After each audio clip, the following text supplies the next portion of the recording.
प्रिय विद्यार्थियों, नमो नमः। रुचिरा भाग 3 कक्षा 8 के अंतर्गत सर्वत्र समदर्शन है, अंतिम पाठ है जिसका हमने शब्दार्थ, सरलार्थ और अभ्यास पूरा कर लिया है। आज हम उसके अतिरिक्त प्रश्नोत्तराणी करने के पश्चात पूरी हमारी पुस्तक हो जाएगी। यदि किसी को पीछे से कुछ देखना है तो पीछे की वीडियो में जाके उस पाठ के विषय में पढ़ सकता है और उसके अभ्यास को भी समझ सकता है। तो आज हम इसके करने वाले हैं अतिरिक्त प्रश्नोत्तराणी। लेकिन उससे पहले यदि आप पहली बार मेरी इस वीडियो को देख रहे हैं या पहली बार आप मेरे इस चैनल पर आए हैं या फिर अभी तक आपने मेरे इस चैनल को अर्थात संस्कृत शिक्षा चैनल को सब्सक्राइब नहीं किया है तो सब्सक्राइब कर लीजिएगा, साथ ही बेल आइकन का बटन अवश्य दबाइएगा ताकि भविष्य में आने वाली सभी वीडियो का नोटिफिकेशन आपको प्राप्त हो सके। इसी के साथ वीडियो को पूरा देखिएगा, लाइक कीजिए, हाइप कीजिए और शेयर भी अवश्य कीजिएगा। तो चलिए चलते हैं आज के विषय की ओर। आज का विषय है सर्वत्र समदर्शन है पाठ के अतिरिक्त प्रश्नोत्तराणी। तो चलिए करते हैं अतिरिक्त प्रश्नोत्तराणी। अतिरिक्त प्रश्नोत्तराणी, अतिरिक्त प्रश्नों के उत्तर। प्रश्न नंबर 1, एकतः पंचदश पर्यंतम 1 से 15 तक बहुविकल्पीय प्रश्न, बहुविकल्पीय प्रश्नों के तदनुसारम उसके अनुसार समुचितम उचित उत्तरम उत्तर दियताम दीजिए। तो 4 ऑप्शन है सबके, ठीक वाला उत्तर हमको बताना है। नंबर 1, अंबसी नावम कह हरती, जल में नाव का कौन हरण करता है? हवा करती है भाई। देव है, नाविक है, वायु, कृष्ण है, वायु। तो इसका उत्तर क्या हो गया? वायु। नंबर 2, योग है कीदृश अस्ति, योग कैसा है? दुखों को हरने वाला है। सरल है, कठिन है, दुखहा, सुखहा, दुखहा। तो इसका उत्तर हो गया दुखहा। नंबर 3, मन है केन गृह्यते, मन को किससे ग्रहण किया जा सकता है? मन को किससे वश में किया जा सकता है? तो उसको किससे किया जा सकता है? अभ्यास से। अभ्यासेन, प्रयासेन, कृष्णेन, अर्जुनेन, अभ्यासेन। इसका उत्तर हो गया अभ्यासेन। मन को अभ्यास से वश में किया जा सकता है। तपस्वी वह अधिक है अस्ति, तपस्वी से भी बढ़कर क्या है? अधिक क्या है? तो वह है योगी। योगी कृष्ण, अर्जुन, पार्थ। तो योगी है इसका उत्तर। तपस्वियों से भी अधिक कौन है? योगी। चलिए प्रश्न नंबर 1 के 5वें भाग की ओर चलते हैं। 4 हमने कर लिए, चलिए 5वां करते हैं। यह है 5वां। क्या है जी 5वां? देखिए ध्यान से। 5 आ गया जी। 5, यह 5 क्या लिखा? यह स च में प्रिय है, अत्र में पद कस्मै प्रयुक्तम। में पद किसके लिए प्रयोग किया गया है? और वह मुझे प्रिय है। मुझे किसको प्रिय है? कृष्ण को प्रिय है भाई। तो कृष्ण आएगा। श्री कृष्णाय अर्जुनाय भक्ताय योगिन है, श्री कृष्णाय वह मुझे प्रिय है। तो मुझे कौन है यहाँ? मे का अर्थ है मुझे, तो वहां है कौन? श्री कृष्णाय। श्री कृष्ण के लिए मे का प्रयोग किया गया है। चलिए बढ़ते हैं प्रश्न नंबर 6 की ओर। प्रश्न नंबर 6 क्या कह रहा है? युक्ताहारम विहारस्य युक्त रिक्त स्थान कर्मसु अत्र उचित पदम लिखत। यहाँ रिक्त स्थान में उचित पद लिखना है। धर्मस्य, सत्यस्य, कर्मस्य, चेष्टस्य, चेष्टस्य। युक्त आहार विहार से युक्त चेष्टस्य कर्मसु, उचित आहार, उचित विहार और उचित कर्म से युक्त व्यक्ति योगी कहलाता है। तो चेष्टस्य, छठे में रिक्त स्थान में क्या आ गया? चेष्टस्य। चलिए आगे बढ़ते हैं। नंबर 7, मन दुर्निग्रहम अत्र किम विशेष्य पदम। यहाँ विशेष्य पद क्या है? विशेष्य क्या है? मन। क्यों? क्योंकि मन कठिनता से वश में किया जाने वाला है। तो जो वश में किया जाने वाला है ये होता है विशेषण, और विशेष्य जिसके बारे में बताएं तो मन के विषय में बताया गया है। तो इसलिए विशेष्य क्या है यहाँ पर? मन है। मन। मनोनुधीयते अत्र उपसर्ग पदम किम। यहाँ पर उपसर्ग पद क्या है? उपसर्ग पद है ये अ और नु। मनोनुधीयते, मन है प्लस अनुविधीयते है, ये विसर्ग को हो जाता है और एस को ये अवग्रह हो जाता है। इसको पूर्व रूप भी कहते हैं। इसका नाम है अवग्रह। ठीक है। मन है अनुधीयते, तो अनु जो पद है वो यहाँ पर क्या है? उपसर्ग। तो ये आ गया मन है वि अनु या धीयते अनु, ये उत्तर हो गया अनु। यहाँ पर उपसर्ग पद है अनु।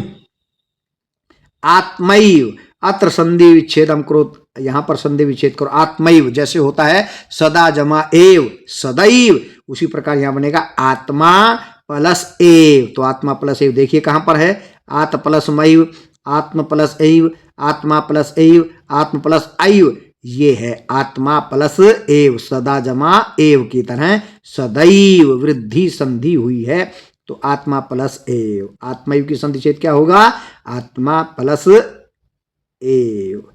10वां, सतही प्लस बद्धा अत्र किम संधि पदम, यहां पर संधि क्या होगी, तो विसर्ग को हो जाएगा रे होगा आधा, और आधा रे नीचे तो रह नहीं सकता, वो आधा रे चला जाएगा अगले अक्षर के ऊपर यानी कि बै के ऊपर, क्या बनेगा, सतैर बद्धा, तो ये पहले वाला ही ठीक है, सतैर बद्धा, दो मात्राएं रहेंगी, विसर्ग को रे बनेगा आधा, आधा रे चलेगा बै के ऊपर, सतैर बद्धा, बाकी सब गलत हैं, ध्यान से देख लीजिए आप। तो विसर्ग को हुआ रे हुआ आधा, आधा रे कहाँ रहेगा, अगले अक्षर के ऊपर, रे बै के ऊपर, सतैर बद्धा, और ऐसी संधि जिसको तोड़ना पड़ जाए तो ये जो र है इसको बनेगा विसर्ग, और ये विसर्ग कहाँ होगा, बै से पहले वाले पद में, पहला वाला पद क्या है, तय में ऐ की मात्रा, इसके पीछे लगेगा विसर्ग, जैसे ये, तो रे को विसर्ग और विसर्ग को रे होगा तो ऊपर चला जाएगा रे, और रे को अगर विसर्ग बनाना है तो बै से पहले जो पद है उस पर विसर्ग लग जाएगा, सतई प्लस बद्धा, सतैर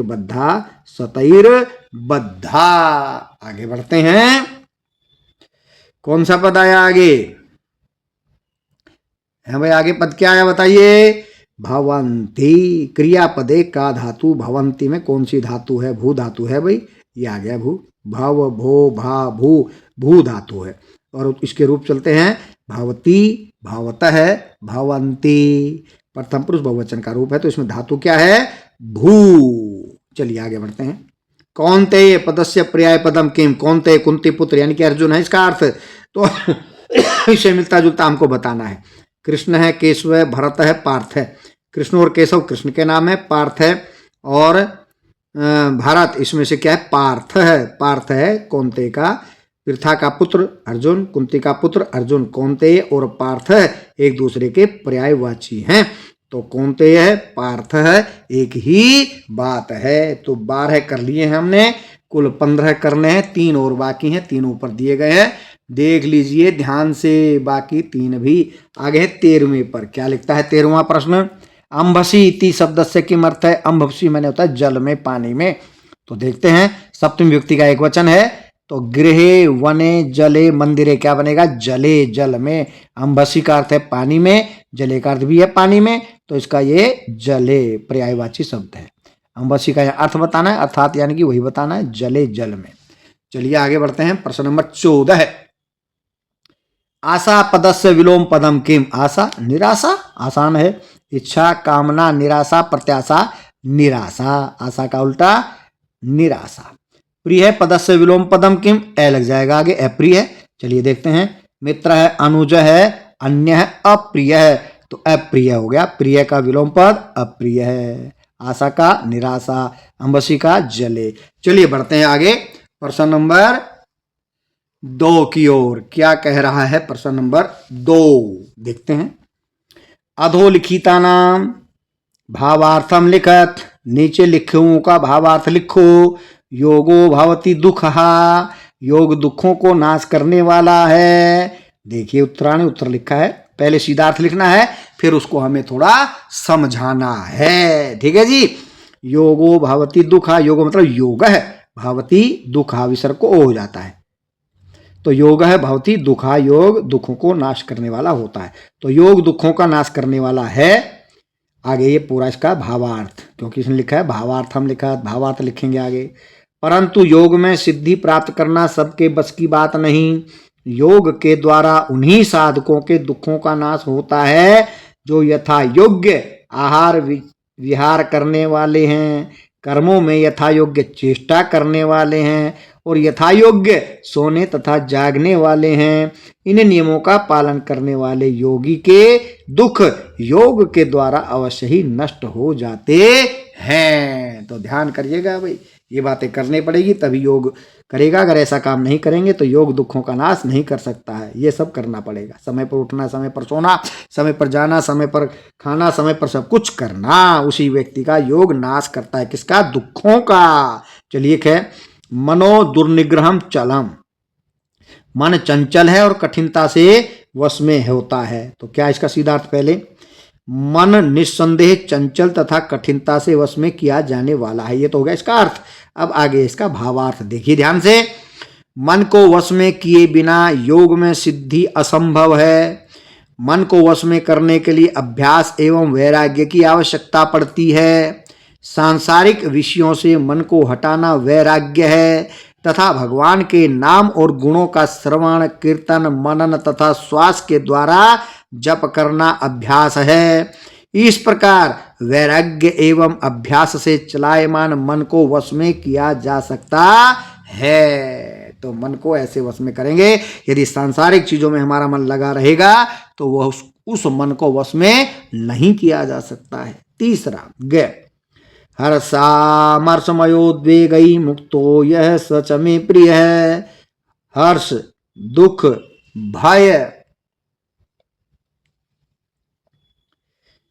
हर्ष दुख भय क्रोध से मुक्त होकर वही व्यक्ति मुझे प्रिय है। तो क्या कहा भगवान ने, जो हर्ष अमर्ष भय और उद्वेग से रहित है वही सच्चा योगी है। ऐसे योगी ही श्री कृष्ण को प्रिय हैं।